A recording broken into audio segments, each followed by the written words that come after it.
교환들 받으셨습니까? 시편 그리고 신약에서의 성취, 신약의 성취. 그에 대해서도 다양한 입장이 있지만은 성경에 충실한 개혁신학의 입장에서 살펴본다. 그렇게 말씀을 드립니다. 시편은 단순한 찬양집이 아니라 후속사적인 관점에서, 그러니까 하나님의 큰 구원 역사가 진행되는데 그 관점에서 그리스도 그리고 그의 사역을 예언하는 중요한 계시적 문헌으로 여기는 것입니다. 시편. 지난 시간에도 배운 것처럼 신약 저자들은 시편을 자주 인용한다. 그래서 신약에서 가장 많이 인용된 구약 성경이 어디냐? 시편이지.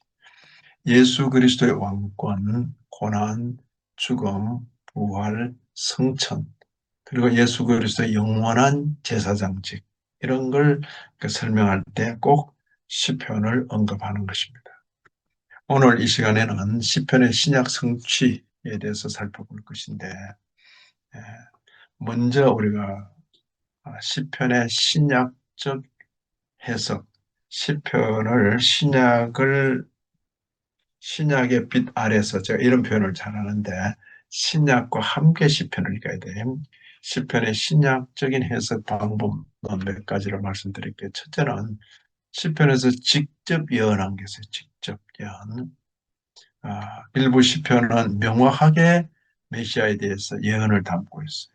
예를 들어 시편 22편 같은 경우에 이건 십자가 예언을 그대로 가지고 있는 것이죠. 그래서 마태복음 27장 46절이라든지 요한복음 19장 24절 같은 경우에 그대로 시편 22편을 인용하면서 예수님이 그 고난받으시는 광경을 그대로 기록하고 있는 것이죠. 또 하나는 여기 오늘 보면 예형했는데 예형론, 모형이 된다. 모형, 티폴로지컬 했는데 시편은 이게 다윗의 시거든요. 많은 경우에 다윗의 시인데 이게 다윗 이야기인가 싶어서 이렇게 보고 있으면 이게 다윗 이야기는 아닌 것 같고, 그러죠. 다윗에게서 일부 적용되는 것 같지만은 그건 그렇지 않은 것 같고, 뭐 영원히 이렇게 말할 때는 이건 아닌 것 같아요. 그럴 때 다윗은 하나의 모형이 되고 실체는 장차 오실 메시아 예수 그리스도 이렇게 되는 거예요. 그래서 이런 경우에 모형이 된다. 아, 여기 예형이 된다는데 모형이 되는 이런 경우, 다윗 같은 경우가 가장 대표적이죠. 역사적 인물로는 다윗인데 궁극적으로는 그리스도 안에서 성취되는. 예를 들어 시편 16편 같은 경우에 이게 분명히 다윗의 부활 소망이에요. 다윗이 내가 이렇게 육체에 머물지 않고 또 부활할 것을 소망하는데 그런 내용이 예수님의 부활로 성취되는, 음, 바로 시편 16편을 인용하면서 베드로 사도가 우리 주님이 이렇게 부활하셨다 이렇게 증거하는 것입니다. 그리고 시편의 신적 왕권과 예배의 성취, 이런 내용들은 바로 예배와 관계해서 예수님이 왕이시라는 것이 또 선언되는 이런 것입니다. 이제 주요 시편과 신약에서의 성취를 분석해 보면 이것도 지난 시간과 거의 비슷하게 정리되는 것 같아요. 지난 시간에도 시편 2편, 그리고 22편, 또 16편, 110편 이래 봤죠. 그죠? 시편 2편에서는 메시아 왕권과 신적 아들됨이죠. 여기 시편 2편 특별히 7절에 너는 내 아들이라 오늘 내가 너를 낳았도다. 그죠? 6절은 내가 나의 왕을 내 거룩한 산 시온에 세웠다. 그러면 이건 다윗 이야기 같다 그 말이에요. 너는 내 아들이라 오늘 내가 너를 낳았다. 그럼 솔로몬 이야기인가? 내가 나의 왕을 내 거룩한 산 시온에 세웠다. 다윗 이야기인가? 솔로몬 이야기인가? 이렇게 생각할 수 있는데 바로 이런 시편의 내용을 가지고 신약의 예수님 이야기할 때 적용하는 거예요. 예수님께서 세례 받으실 때 하나님의 음성이 바로 시편 2편, 7편을 암시하는 내 아들이라. 이는 내 사랑하는 아들이여 나의 기뻐하는 그렇죠. 그리고 사도행전 13장, 사도행전 같은 경우는 제자들의 그 설교에서 어, 이 시편이 인용되는 것입니다. 사도행전에서 바울 사도가 예수님의 부활을 설명하면서 바로 시편 2편을 인용하는 것입니다. 심지어 히브리서는 어, 누가 기록한지 모르겠다 이렇게 이제 많은 사람들이 말하는데 또 몇몇 분들은 히브리서 바울 서신 아닌가 이렇게도 말하는 것입니다. 근데 그 히브리서에서 예수님의 신적 아들됨 그리고 왕권을 강조할 때 바로 시편이 인용되는 것입니다. 바로 이런 내용들이.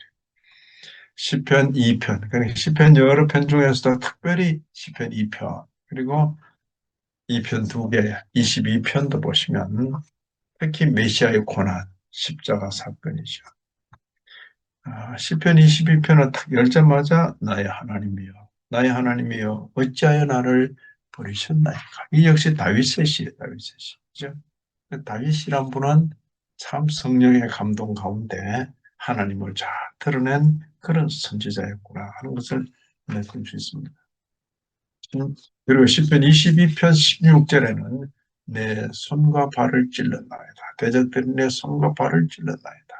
그리고 18절에는 그들이 내 겉옷을 나누며 속옷을 제비 뽑나이다.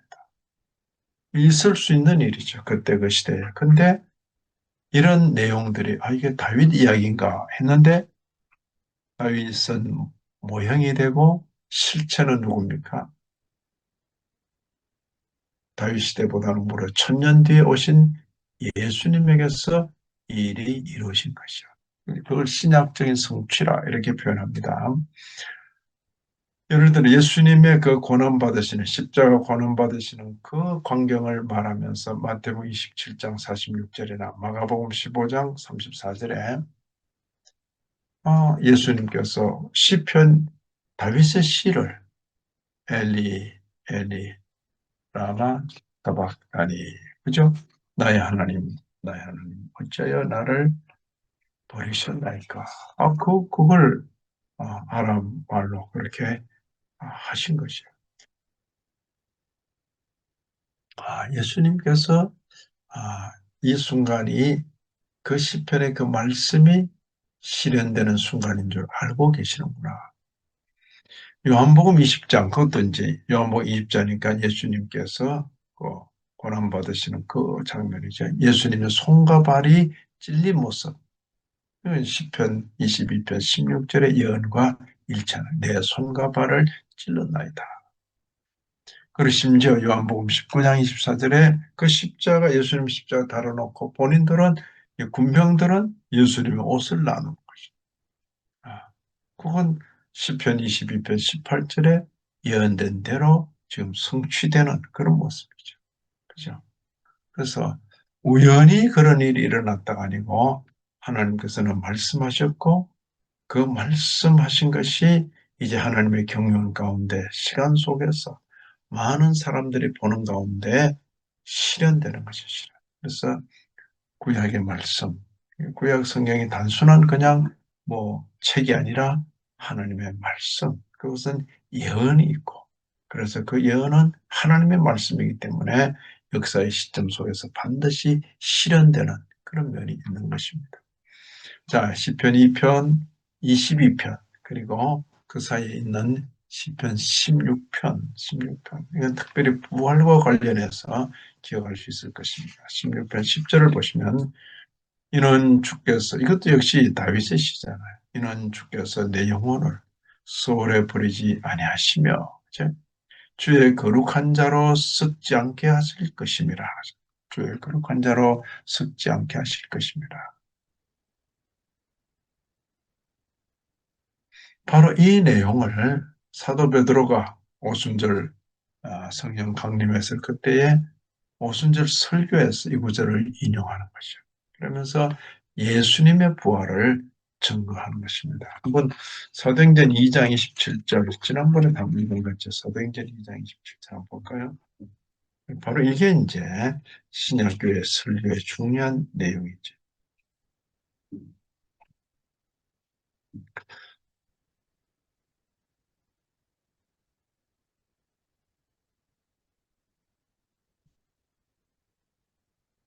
사도행전 2장 27절에서, 그죠? 자, 여기 사도행전 2장 베드로의 오순절 설교인데 25절에 다윗이 그를 가리켜 이르되, 다윗이 그를 가리켜 이르되, 그죠? 다윗은 그때 그 시대에 그냥 이런 시를 남겼을 뿐이에요. 그죠? 근데 말하기를 다윗이 그를 가리켜 이르되, 이렇게 이제 표현한 거예요. 다윗이 그를 가리켜 이르되. 다윗의 시를 인용한 것이죠. 베드로 사도가 내가 항상 내 앞에 계신 주를 배웠으며, 다윗이 항상 내 앞에 계신 주를 배웠습니다. 구약 시대에 살았던 다윗인데 주를 배웠다. 나로 요동하지 않게 하기 위해서 그가 내 우편에 계시다. 그죠? 그러므로 내 마음이 기뻐하였고 내 혀도 즐거워했으며 육체도 희망에 거하리니 이는 내 영혼을 엄부에 버리지 아니하시며, 내 영혼을 엄부에 버리지 아니하시며 주의 거룩한 자로, 그다음 뭐랬습니까? 썩음을 당하지 않게 하실 것이미로다. 이제 썩음을 당하지 않게 한다. 아, 바로 베드로 사도가 시편을 인용해서 예수님의 부활을 증거하는 것이죠. 자, 29절 형제들아, 이 구절을 인용해 놓고 내가 조상 다윗에 대하여 담대히 말할 수 있노니 다윗이 죽어 장사되어 그 묘가 오늘까지 우리 다윗은 죽었다. 그래 장사돼서 묘가 있다 지금. 근데 이게 다윗 이야기가 아니고 장초실 메시아. 그러니까 바로 최근에 한 달 반 전에 십자가에 달려 죽었던 그분. 여기 30절 보시면 다윗이 어떻게 이런 말을 했을까? 그는 선지자라. 다윗 하나님이 이미 명세하사 그 자손 중에서 한 사람을 그 위에 앉게 하리라 하심을 알고, 솔로몬인가? 아니죠.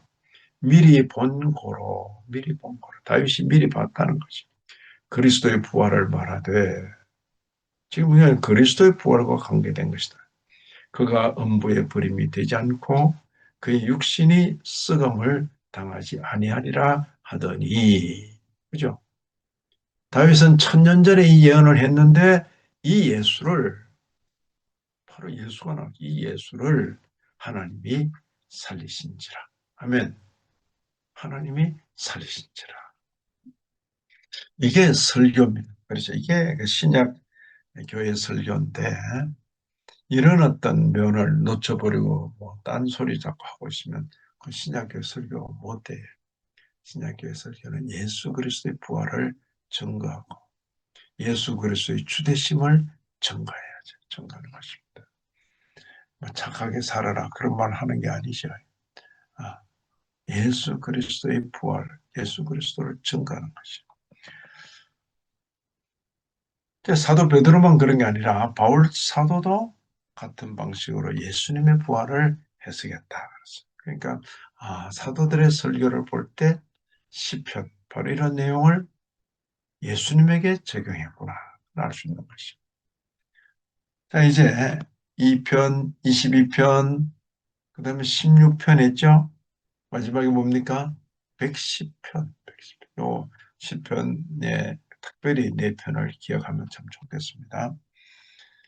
이 시편 110편은 예수님을 대제사장으로 그렇게 말할 때 인용되는 표현입니다. 멜기세덱, 창세기에 나오는 그 멜기세덱을 어, 시편 110편 볼까요? 시편 110편도 한번 눈을 한번 보시면 좋겠죠.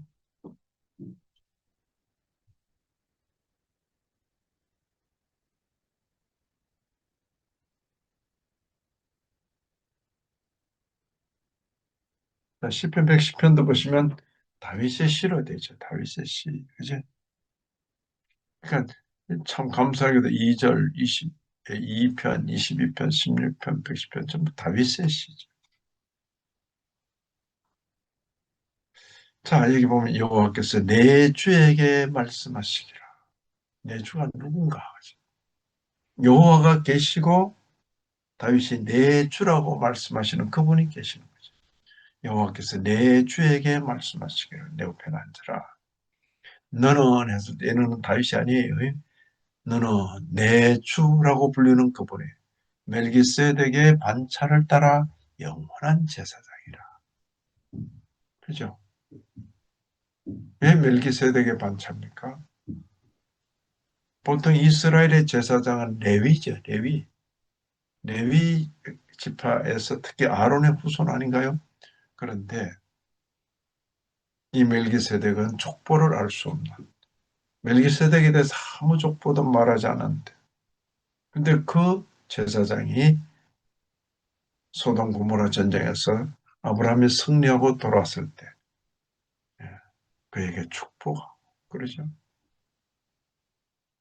아브라함은 그에게 11조를 바치고 바로 이 멜기세덱과 같은 그런 제사장, 레위 지파가 아니면서 아론의 후손이 아니면서 영원한 대제사장, 그가 바로 예수 그리스도시다. 십자가의 죽음이 그냥 죽음이 아니라 대제사장으로서 그동안 예표로 보였던 그런 짐승 제사, 그건 예표다. 이제 실체가 되어서 그 예표가 이제 현실이 되어서 어, 자기 몸을 제물로, 그러니까 하나님의 어린 양으로서 짐승을 보였지만 그건 하나의 예표일 뿐이다. 실제로는 사람이 죽어야 사람이 구원을 받는 거죠. 사람의 죄는 사람이 대신할 수 있지 짐승이 대신할 수 없는 것이죠. 그 짐승의 제사로 죄를 없이하지 못한다 그랬어요. 그죠? 예수 그리스도의 피로 우리의 죄를 씻음바 씻김 받는 것입니다. 자, 여기에 그런 제사를 드릴 수 있는 분, 그가 대제사장이죠. 바로 이 내용이 성취되었다라고 마태복음 22장 44절에서는 다윗의 주님, 이 참 특별한 표현이에요. 우리 주님께서 마태복음 22장 44절을 보시면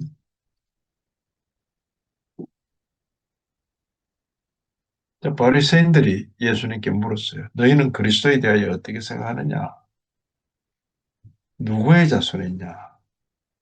바리새인들이 모였을 때 예수님께서 물었어요. 그리스도가 누구의 자손이냐? 그러니까 그 바리새인들이 잘 알아요. 다윗의 자손입니다. 다윗의 자손. 그죠? 다윗의 자손입니다. 근데 왜 다윗이 그를 가리켜 주라고 말했을까? 자기 후손인데, 그죠? 43절에 그러면 다윗이 성령에 감동되어 어찌 그리스도를 주라고 칭하여 말하겠느냐. 그러니까 성경 구절을 굳이 언급하는 것입니다. 이게 바로 그죠? 시편 110편 1절에는 내 주께서 내 주께 이르시되 여호와께서 내 주께 이르시되 내가 네 원수를 네 발 아래 둘 때까지 내 우편에 앉아 있으라. 참 이런 말씀을 하셨다. 어떻게 다윗이 어떻게 내 주라고 이렇게 말했을까? 주께서 내 주께 이르시되 다윗이 그리스도를 주라 칭하였은지 어찌 그의 자손이 되겠느냐? 이제 바리새인들은 당연히 다윗의 후손입니다. 이런 말했는데 그래 알고 있는가? 근데 다윗이 그를 가리켜 내 주라고 불렀는데 그래도 후손인가? 어찌 그의 자손이 되겠느냐? 한마디도 능히 대답하는 자가 없고 한마디도 그죠? 전 세계적. 그러니까 육신으로는 다윗의 후손인데 영어로는 다윗의 후손 아니죠. 하나님의 예, 하나님이 성부시라면 이분은 성자로서 그러니까 삼위일체이신데 아버지로서의 하나님, 아들로서의 하나님. 그죠? 다윗의 후손, 그러나 다윗은 그를 가리켜 내 주라고 불렀던 것. 그렇게 지금 말하는 것입니다. 됐습니까? 이처럼 신약에서 시편을 해석하는 이런 원리는 성경 해석의 통일성입니다. 신약은 구약의 예언을 성취하는 연속된 계시다. 시편을 해석할 때는 반드시 예수 그리스도 중심적으로 접근해야 하는 것입니다. 그죠? 아이고 시편 좋은 말 많네 이렇게 읽는 게 아니고 시편을 해석할 때는 항상 그러니까 구약 성경은 언제나 신약 성경의 빛 아래서 읽고 특히 시편 중에서 메시아 예언과 관계에서는 특별히 예수 그리스도 중심적으로 어, 이해하려고 애를 써야죠. 신약과 구약, 구약과 신약 서로 통일된 것이 시편의 신학적 맥락이 중요합니다. 시편은 다윗 시대에 기록됐지만은 궁극적으로는 메시아의 왕국 그리고 구속의 완성을 내다보고 있다. 시편 2편, 22편, 16편 그리고 110편 그죠? 딱 기억하십시다. 그리고 언약 신학과의 연관성 속에서 읽어야 된다. 개혁신학은 개혁신학이라고 했을 때 종교개혁의 그 정신을 가진 신학, 변질된 개혁신학 말고 뭐 개혁교회 그런데 최진보의 그런 교회들도 개혁교회라 불리긴 해요. 그러나 이때 말하는 개혁신학 했을 때는 성경에 충실한 종교개혁 그 전통을 이어가는 그 신학이에요. 이 개혁신학은 시편을 아브라함 언약, 다윗 언약, 새 언약의 점진적 성취로 해석하는 것입니다. 그리고 그리스도 안에서 최종적으로 완성되는 것을 강조하는 것입니다.